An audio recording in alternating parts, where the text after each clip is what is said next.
with meteors, the actions of meteors, atmospheric dust, dust on the moon. These are different, conglomeration of different questions up here. One of the questions being that there's a lot of evidence for meteoric activity on the Earth, and if it were compressed into the relatively small period of time of 6,000 years, that the explosions that it would have caused would be very significant and would threaten life on Earth if all these things were compressed into 6,000 years. And I know that some of the people in the audience are also looking for maybe we should break this into two questions, addressing meteoric dust, and I know that that's been an issue in some debates of this type. So let's break it into two questions. Let's first address the compression of meteors into 6,000 years, the meteoric action that there's geological evidence for on Earth. Dr. Hovind, if you could take that.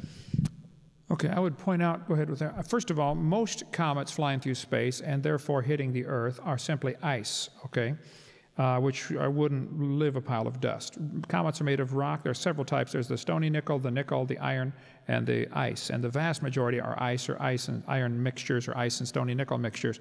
But by far, the greatest majority of even each individual comet seems to be ice, which is why you get this huge tail when it goes near the sun. They're always blowing off the ice particles as they're melting away or being blown out. Comets don't last very long. Less than 10,000 years is the life expectancy of a comet. So the question would be, why do we still have comets? You know, they're still here. They don't last more than 10,000 years. They're flying around. That's another evidence of a young Earth. As far as the evidence of somebody actually compressing the meteor dust, I don't think that's ever been done, to my knowledge. The existence of comets and meteors is an enigma to the evolutionist and the old Earth creationist. I didn't mean to compress the meteoric dust. What I meant was, if there is evidence of meteoric activity, meteors hitting the Earth, and some of them being very significant and potentially climate changing and all that kind of thing. If those meteors hit the Earth all within a 6,000 year period of time, wouldn't that have given us a vastly different history than what we have? I think they're starting with the assumption that the Yucatan Peninsula magnetic anomalies represents a giant meteor impact, and it might. Okay, I've been to the Barringer crater, studied it pretty carefully. There's a large one in Canada, 47-mile diameter crater. But I think a 47-mile crater on an Earth 8,000 miles in diameter is really insignificant. I don't see a problem with the meteoric activity being too great. I believe the Earth was struck by an ice meteor at the time of the flood, and that's what triggered the flood to start. And ice, of course, would make huge pockets and simply melt away and would not create catastrophic events. It flooded the world. I cover that in my video number 6. So I think we'd have to have more precise details to even answer the question. You know, like how many known meteor craters are there?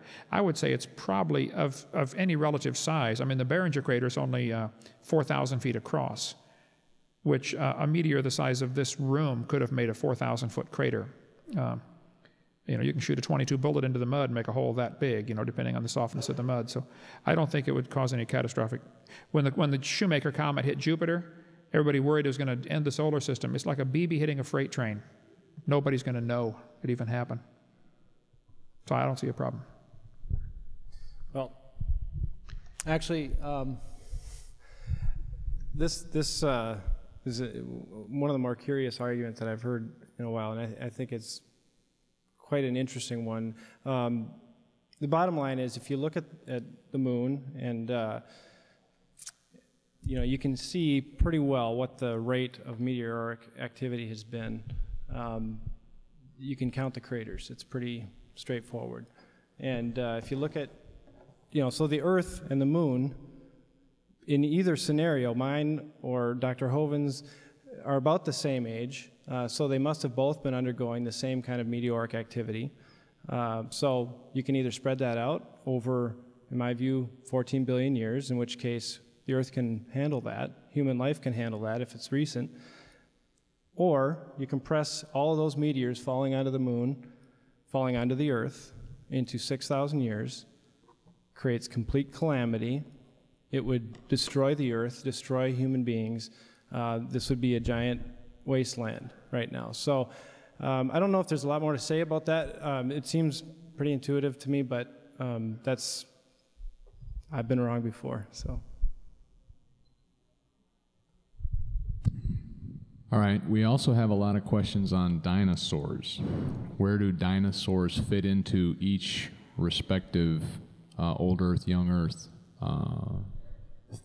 camp presentation? So I believe that Dr. Hoven, you started first the last question, so Jamin, if you could start first this time and address dinosaurs, where they fit in, that kind of thing. Sure. Well, I think dinosaurs fit very nicely into the creation account. It was an old creation. Dinosaurs were one of the creatures that were one of the many species that were created. The Bible doesn't specify all the different species. It doesn't say everything but, dinosaurs. They were all part of God's creation. And many of the animals that were created, actually they all were created before human beings. So if there were long periods of time involved there, the dinosaurs were created and lived in that period.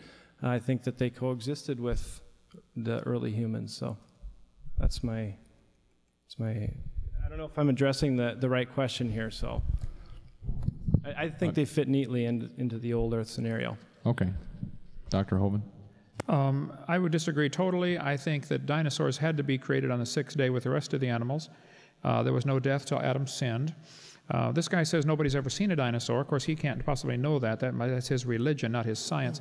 The Bible says, in the beginning, God created the heaven and the earth, and in 6 days the Lord made heaven and earth and the sea and all that in them is. That would include dinosaurs. God made everything in 6 days. In my video 2, we talk about what the earth was like before the creation. That would be essential to understand this. But from the creation up until the flood, things were different. The Bible clearly teaches the people lived to be 900 years old. I haven't asked Jamin the question, do you really believe this is true? Did they live to be 900? And why don't we today? And how does that fit into the old earth creation view? But if people are living 900 years, it's logical to assume that something was different on the planet, and probably everything is living longer. Well, reptiles never stop growing. Reptiles grow all their life. It's just a biological fact. A few reptiles maybe slow down or stop, but 99% grow all their life. So before the flood came, reptiles living 900 years would be huge. Dinosaurs were big lizards that lived with Adam and Eve. Noah took them on the ark. Probably babies, of course. Just be sure to get a pink one and a blue one. That's be important later.